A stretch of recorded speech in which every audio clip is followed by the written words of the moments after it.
মিশো থেকে গাছ নেওয়া ভালো না খারাপ সেটাই আজ আমি তোমাদের সাথে শেয়ার করব।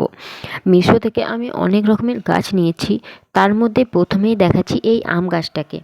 আর এই আম গাছটা আমি মিশো থেকে নিয়েছিলাম, কিন্তু খুব ছোট দিয়েছিল, তখন ভেবেছিলাম হয়তো হবে না গাছটা, কিন্তু এত সুন্দরভাবে গাছটা 1 বছর পরে বেড়ে উঠেছে আর অনেক বেশি ফলও হয়েছে।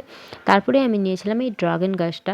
এখানে 3 পিস ড্রাগন গাছ দিয়েছিল আর অনেক কম দাম নিয়েছিল। বিশ্বাস করবেন এই গাছটা কিন্তু খুব কম সময়ে বেড়ে উঠেছে, মাত্র 6 মাসের মধ্যে এতটা বেড়ে উঠেছে গাছটা। আর তারপরে আমি এই কুল গাছটাও মিশো থেকেই নিয়েছিলাম।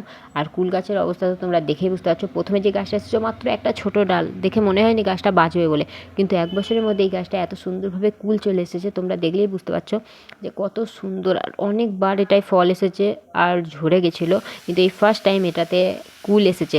আর এখন শুধু এই ফলগুলো টেস্ট করার পালা, যে এগুলোতে কী ধরনের ফল হবে, মিষ্টি না টক না ভালো। তোমরা কারা কারা মিশো থেকে গাছ নাও কমেন্ট করে জানিও।